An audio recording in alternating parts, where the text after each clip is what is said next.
Buenos días, 8 de la mañana en el peor de los escenarios en este lunes, por fin es lunes y los mercados están disfrutando de manera bajista. Hoy se está viviendo ya el Armagedón final del mercado a la espera de ver si hay rebote o no. ¿Con quién?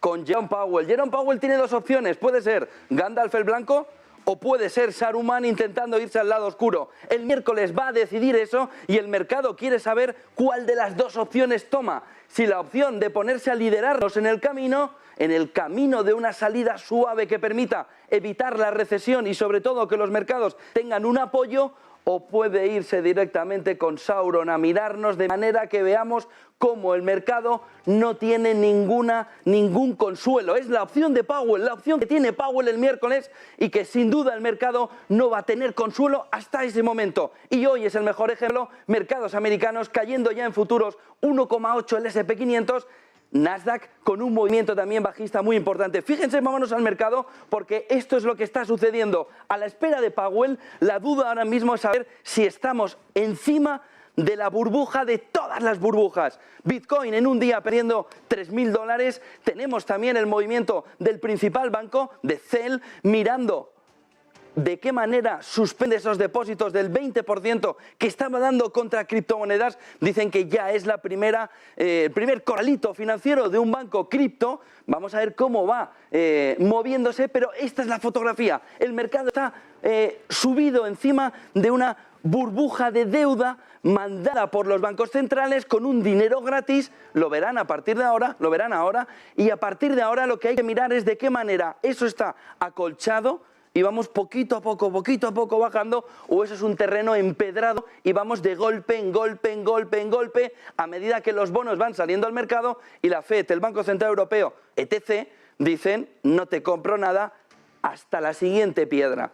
O si eso tiene un poco de colchón, si está colchadito y podemos ir bajando poco a poco. Esa es la duda que Jerome Powell tiene que contestar el próximo miércoles. Es la duda fundamental. No tanto los tipos de interés, que todo el mundo sabe lo que va a hacer, sino cómo es la caída de profunda. Y eso es lo que los mercados están empezando a analizar. Y lo vamos a ver enseguida. ¿Dónde estamos? ¿Dónde estamos? ¿2008? ¿2000? ¿O 1973? Con esa primera crisis del petróleo. Fíjense, porque el mercado está marcando ahora mismo ya una caída del 2%, 1,99 en el S&P 500, marcó el viernes, en cuanto se conoció el dato de inflación en Estados Unidos, una pedazo de espada bajista totalmente marcada, con filo y todo, y hoy estamos en un posicionamiento muy parecido, 3.800, fíjense que está rompiendo todavía lo que estábamos viendo, el movimiento bajista, la vela acá abajo, la verán, está marcándonos todavía por debajo del 3.828. Vamos a ver de qué manera se va comportando, pero esta es la figura de un S&P 500 que ahora mismo está marcando todas las fotografías del mercado. Europa está haciendo algo parecido, Asia ha venido con el mismo tono y ojo con lo que pasa con el tecnológico, que si el S&P 500 está marcando esa posición bajista, fíjense lo que pasa aquí en el Nasdaq, en futuros también, marcando esta mañana una caída del 2,4%. Pero la duda ahora mismo está en responder, en saber dónde estamos, cuál es el posicionamiento, a dónde vamos, cuál es la guía. ¿Dónde está? ¿Dónde nos podemos fijar? Juan Ignacio Crespo, esta mañana comparamos 2008 con las caídas actuales. Si hubiese un rebote, estamos muy cerca de él. Si hubiese un rebote, estamos muy cerca de él. ¿Puede coincidir con FED? Sería lo normal. Ahora, fíjense que si cogemos el GPS de lo que sucedió en 2008, ojo lo que nos queda. El movimiento de rebote estaría aquí ahora mismo. Estaríamos casi ya al lado de empezar a mirar ese rebote para tener un poco de paz. Ojo, porque es midterm. Y a partir de ahí, todos los pronósticos también se empiezan a mover en el entorno de esas elecciones americanas. Nos saltan por los aires todos los movimientos que podamos comparar, porque midterm nos marca en noviembre, sobre todo, finales de octubre, noviembre, una recuperación. Ojo, porque no estaríamos viendo eso si comparamos con 2008. S&P 500, 2008... Frente a la situación actual, ojo porque estaríamos llegando, si tiene que haber un rebote, estaríamos muy cerca de ese momento si cogemos el GPS de 2008 que nos enseña Juan Ignacio Crespo esta mañana. Y fíjense en este otro gráfico que nos compara para el Nasdaq 2008, que saben que tuvo una afección importante para el tecnológico, pero no como el 2000, ¿en cuál de los dos puntos estaríamos? 2008, 2000. ¿Tienen alguna duda de dónde estamos? Estamos en el inicio del siglo. Estamos en el movimiento o en el pinchazo real que tuvimos de las .com en el inicio del siglo, en el 2000. Muy lejos de lo que sucedió, lo que le sucedió al Nasdaq en el 2008. Fíjense, porque aquí sí podemos empezar a entender que el movimiento bajista que le queda al Nasdaq, incluso si estamos llegando al fondo del S&P 500, para empezar el rebote, el Nasdaq no está marcando lo mismo según este gráfico. Lo que estamos viendo aquí es que el movimiento bajista que puede tener el Nasdaq todavía tiene una profundidad importante, pero sumamos un nuevo GPS, lo hace Juan Ignacio Crespo esta mañana, 1973. Porque estamos viendo pinchazo tecnológico, sobre todo desde noviembre, burbuja de criptomonedas, que empezamos a ver si va a haber limpieza o no. Parece que sí, $3.000 perdidos en 24 horas, en una jornada el Bitcoin, pero junto a ello el petróleo. ¿Es esta la burbuja de todas las burbujas? Nos faltaría la financiera.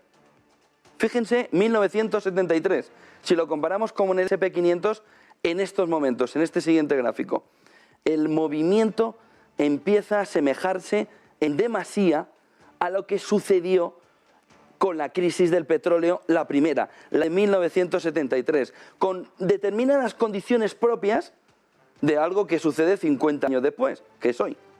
Un movimiento bajista mayor, pero en tiempos muy parecidos, una recuperación mayor, pero en tiempos muy parecida, un movimiento de caída, sobre todo de máximos, muy parecido, un inicio con un comportamiento un poco más agresivo en el momento actual, cada vez que hay caídas, ¿lo ven? Pero un movimiento que empieza a asemejarse demasiado. ¿Y qué es lo que vemos? Que estaríamos cerca del primer gran rebote a pesar de la tendencia bajista. A pesar de la tendencia bajista, este GPS de 1973 del S&P 500 nos estaría marcando un punto de rebote importante pronto. Pronto. ¿Cuándo es pronto? Yo qué sé. Ya lo veremos. Pero el GPS sí nos marca un movimiento en el que ya se llega a tocar ahí valoraciones importantes en la parte baja. Fíjense que encima con más agresividad, y nos toca empezar a hacer rebotes, pero estamos ya muy cerca de este movimiento. Y a partir de aquí vamos a ver de qué manera se comporta Powell, qué camino elige, y también el Banco Central Europeo. Fíjense en este gráfico porque nos marca también mucho cómo está la situación. Fíjense, esto es el balance sheet, la M2, la masa no monetaria, sino de dinero que tiene prestado, que está moviendo el Banco Central Europeo. Aquí ha empezado ya la fiesta de ver si esto está empedrado o esto tiene un poquito de colchón, y cuando caemos decimos, bueno, es hierba. O cuando caemos decimos, madre de Dios, es piedra pura. Ese es el momento actual. Ahora mismo lo que tenemos es una economía, fíjense, desde que se inicia el coronavirus, el festival de dinero prestado, el festival de condiciones económicas fáciles que hay que digerir ahora. Con una inflación elevada, ya se vio el pasado viernes que la FED no tiene ningún control de la inflación, que puede decir lo que quiera, que la inflación ahora mismo es un dragón suelto por el mundo dando golpes a todo el mundo. La inflación está desbocada. Mohamed El-Erian ha dicho este fin de semana que no ve la inflación en junio en menos del 9%. ¿Por qué? Pues porque en la primera quincena de junio lo único que ha hecho el petróleo, la gasolina, etcétera, etcétera, ha sido subir. Si estábamos en un entorno de crecimiento en el año del 80%, pues estamos en el 88%. El movimiento de subida es sin freno en la inflación. Hemos alcanzado el pico. ¿El pico dónde lo ven ustedes?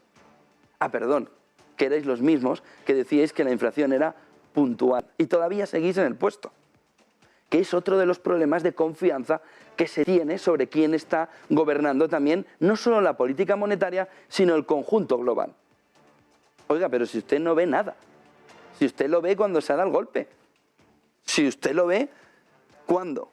¿Cómo puede ser que el Banco Central Europeo retire los estímulos antes de subir los tipos de interés? Y luego hay otra cuestión clave esta mañana. Cojan el gráfico a 5 años del bono americano y el gráfico a 30 años del bono americano. ¿Cómo puede ser que el gráfico a 5 años dé ya más rentabilidad, el bono a 5 años dé ya más rentabilidad que el bono a 30 años? ¿Por qué? Porque el mercado, que no es tonto, se puede manipular, pero tonto no es. Lo que está estimando es que la subida de tipos que va a haber ahora es brutal. Y ese slowdown que nos están vendiendo y ese aterrizaje suave para ellos. La economía de aterrizaje suave, nada. Nada. Es lo que está estimando el mercado. El bono a 5 años, ahora mismo, dando una perspectiva de subida de tipo de interés mayor en el corto plazo que a 30 años. El mercado lo ve claro. Lo ve clarísimo, sobre todo después de ver la inflación el otro día. ¿Pero qué va a decir Powell el miércoles? ¿Que la inflación está controlada? ¿Que los tipos neutros estarán en el 2,5 seguro y que no hay ningún problema? No tiene nada que decir, salvo que va a actuar con toda la contundencia con la que no actuó cuando estaba esperando para renovar el cargo. Y ese es el problema. Intereses personales por encima de intereses colectivos. En un momento en que puede ser que estemos en la burbuja de todas las burbujas. Junto a esto, que es la clave fundamental, vamos a estar todo el día en programación especial de Negocios Televisión, viendo los detalles de qué es lo que está sucediendo y por dónde, con un SP500 que está mirando ya a un 2% de caída, con los mercados europeos que van a estar en principio entre el 1,5 y el 2% en el inicio de la jornada.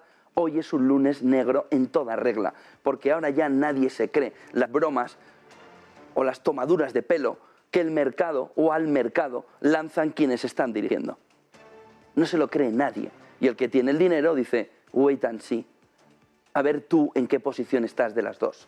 Si estás en la posición de guiarnos de verdad a una salida, o estás en la posición de llevarnos ya directamente por un camino tenebroso en el que el mercado va a sufrir y mucho. Vamos, que va a perder hasta la camisa por el camino.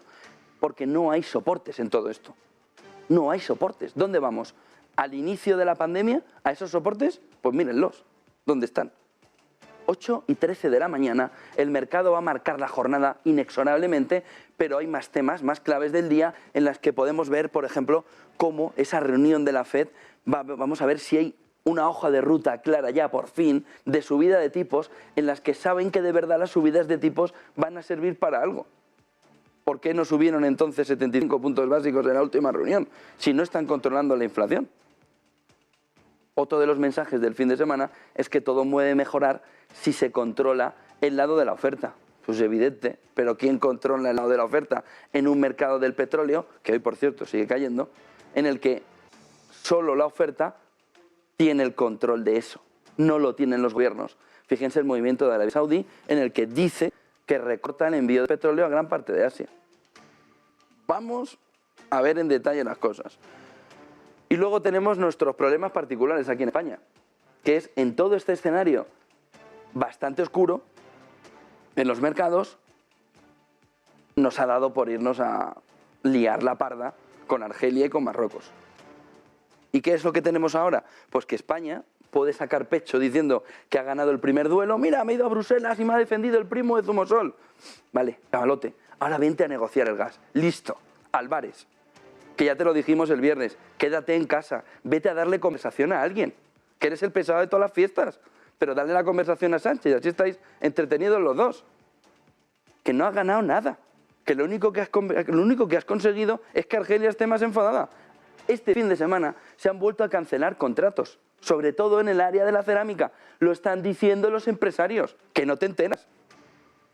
Y toda esa paralización de cobros y pagos, públicamente pueden decir que no ha pasado nunca, pero los empresarios españoles, 3.000 millones de euros que no jugamos, saben perfectamente que hoy no pueden hacer ni ingresos ni pagos. Porque aunque a ti en público te digan eso, ellos saben lo que está sucediendo. De tal manera que España lo único que ha hecho con ese movimiento con Bruselas de primo de Zumosol es empeorar las cosas. ¿Qué vas a hacer? ¿Un sexto paquete de sanciones, Argelia? ¿O el séptimo? ¿O el 29º para Argelia? ¿O el 221 para Argelia? Pero que no se arreglan las cosas con paquetes de sanciones, sobre todo si depende de ellos. Sanciona al pobrecillo que no te va a vender nada, pero el que te está dando el gas, ¿qué va a hacer Italia? ¿Aprobar que tú sanciones al gas de Argelia? ¿Pero de dónde has venido? Álvarez, que es que te están sobrando 3 días en el cargo.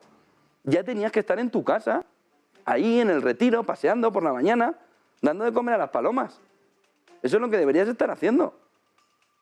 3 días te sobran en el cargo. Cada día que pasa nos metes en un problema mayor. Vete a Borrell, que también se está luciendo, y a Dombrovskis a decirle que también quieres un paquete de sanciones. A los rusos.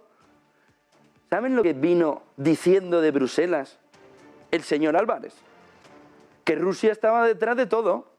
No, Rusia no está detrás de todo, es que alineáis a todo el mundo con Rusia.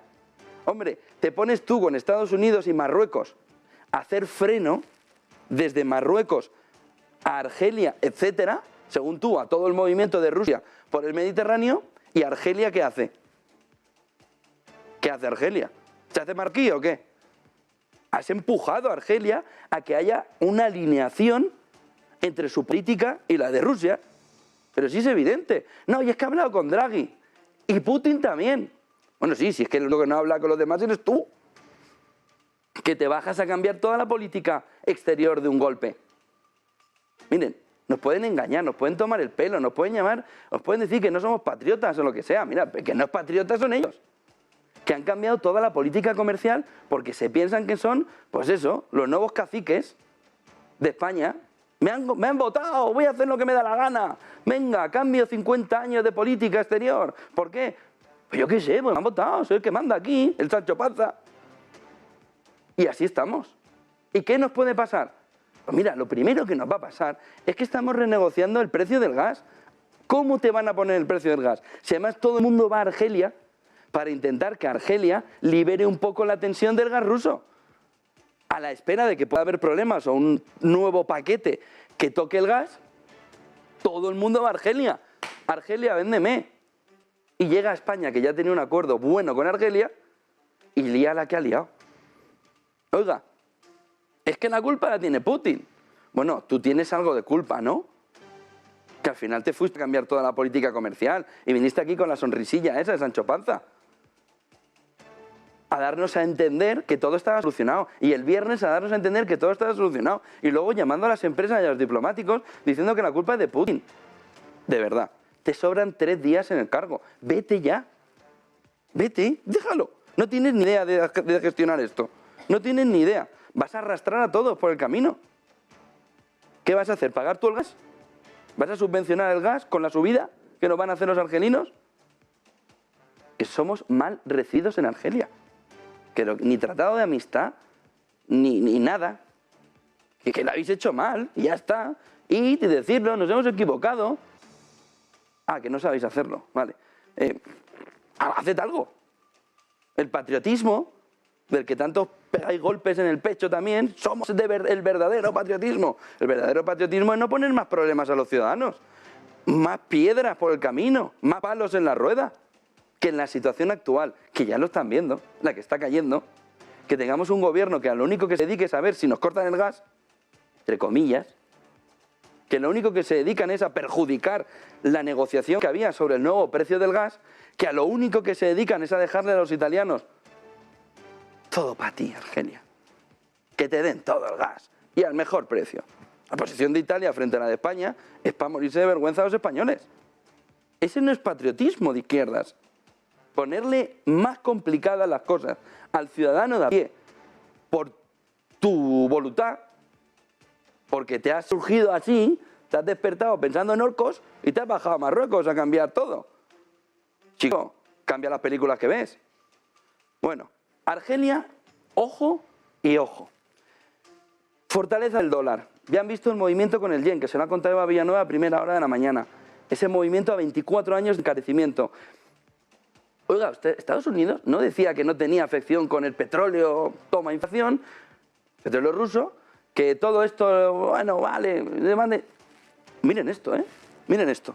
La fortaleza del dólar, máximos de 20 años, ya hace perder a las empresas de Estados Unidos más de 40.000 millones de dólares en medio año, por esa fortaleza del dólar a la hora de lanzar producto afuera.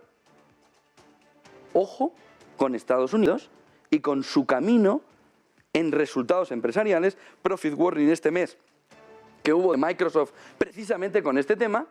Ojo con el impacto que va a tener en las cuentas estadounidenses tener un dólar tan fuerte, sobre todo por la política monetaria norteamericana, que va a seguir fortaleciéndose.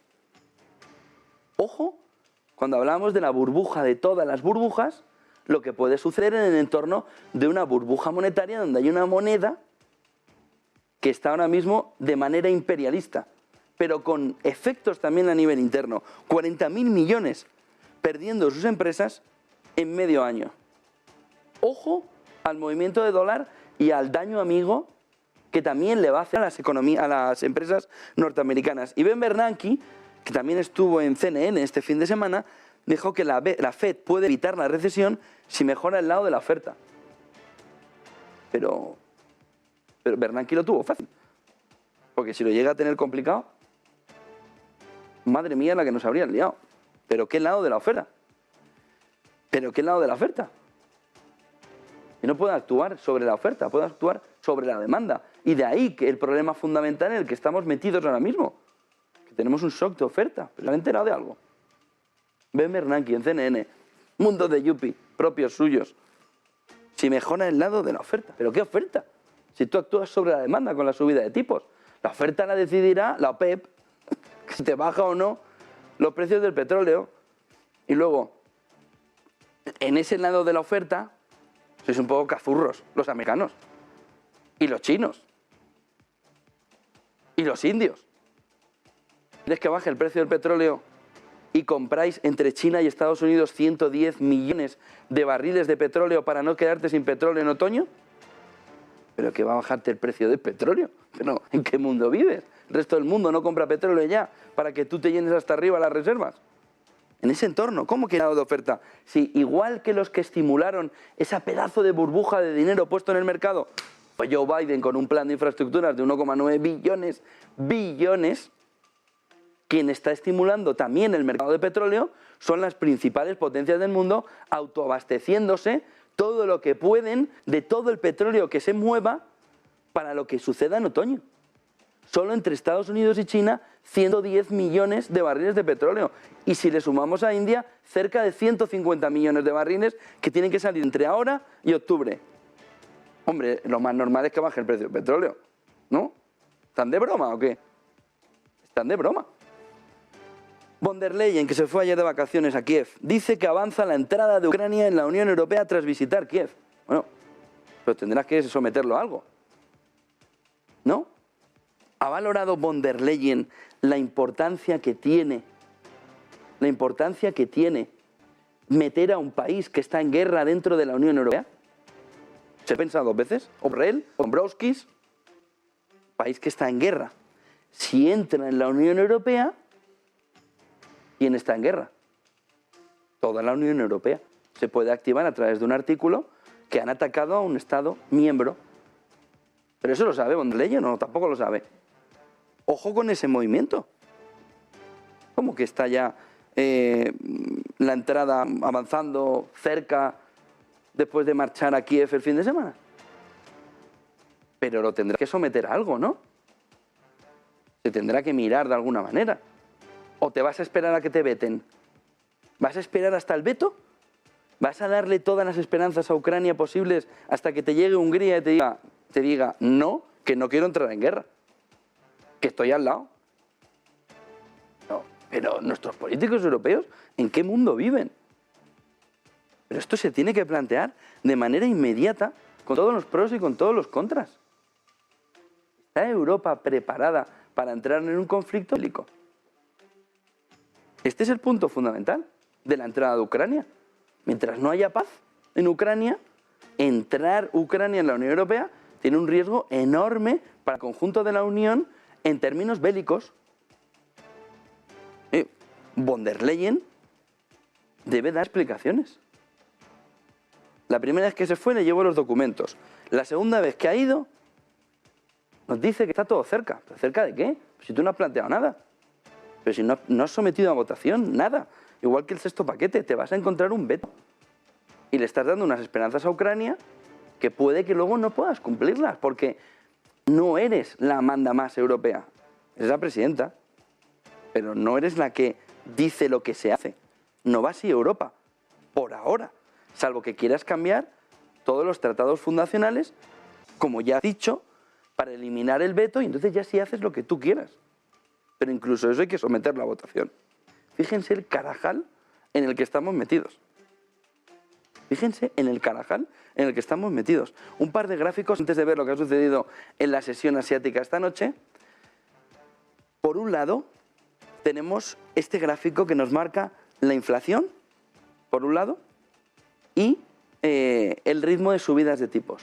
Es decir, desde inicios del 2022 vemos las subidas de tipos en Europa y lo larga que sea la flecha es lo abultada que es la inflación. Flecha más larga, inflación más elevada. Y aquí tienen Australia con una flecha interesante subiendo tipos, Nueva Zelanda siendo muy agresiva en la subida de tipos con una flecha que marca una inflación elevada. Aquí tenemos lo que está haciendo Noruega, una flecha más pequeñita, una subida de tipos más ralentizada.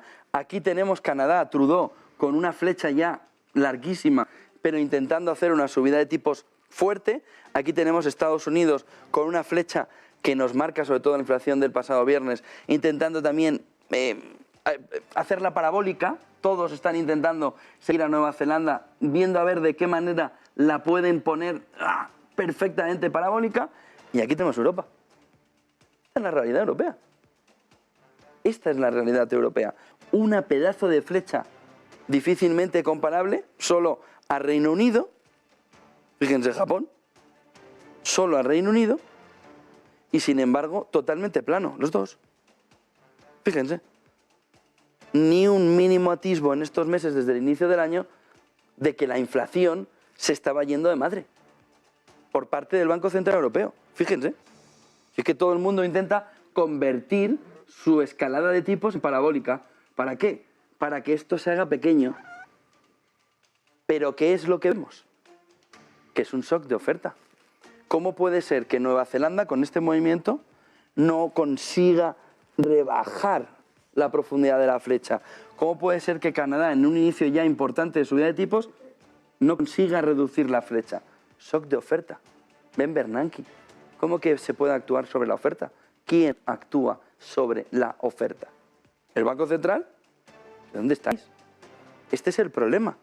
Porque si ustedes creen que estamos mal, imagínense que esta curva europea se hace así y seguimos con la inflación como está, con un pequeño recorte. Pero nos damos cuenta, después de hacer ese movimiento, de ahí a ahí, nos damos cuenta que la inflación no se contiene porque vivimos en un shock de oferta. Que por mucho que deprimas la demanda interna, que ya en Europa la tienes deprimidilla, por mucho que la deprimas más, el shock de oferta no depende de ti. Y el precio del petróleo, si los productores de petróleo quieren que escasee, si continúa la guerra de Ucrania, la crisis alimentaria, etc., etc., etc., da igual lo que hagas. Oiga, es que hemos deprimido la oferta y ya la gente no compra pan. Ya, pero si tampoco hay para hacer el pan, el poco pan que haya será igual de caro. Esto es lo que los bancos centrales ahora mismo están intentando poner una vela a no sé quién para esperar que la oferta, ese shock de oferta, se alinee con la subida de tipos para que se deprima la demanda interna, pero también se deprima la oferta. Pero ¿basándolo en qué? En una vela. En ¿por dónde gira esto? No lo saben. Y fíjense, de verdad, el peor escenario es esta flecha así, con un shock de oferta que no consigue reducir la inflación. Solo un gráfico más para ver cómo viene esta mañana, muy cargada, muy en rojo, ojo al día, y es esto, la media del precio del galón que tocó el fin de semana los 5 dólares y en subida libre. Esto sí es un problema político para Joe Biden. Esto sí afecta al bolsillo del ciudadano norteamericano. Aunque muchos diréis, 5 dólares el galón son más o menos el dólar el euro de la gasolina en Europa. Pero hay una diferencia entre uno y otro. Y es que Europa compra el petróleo en dólares, con lo que cambia moneda y compra el petróleo. Y ahí tienen gran parte también de la diferencia de precio, aparte de que Estados Unidos es productor. Pero fíjense, este movimiento pone en peligro también esos midterm para Estados Unidos.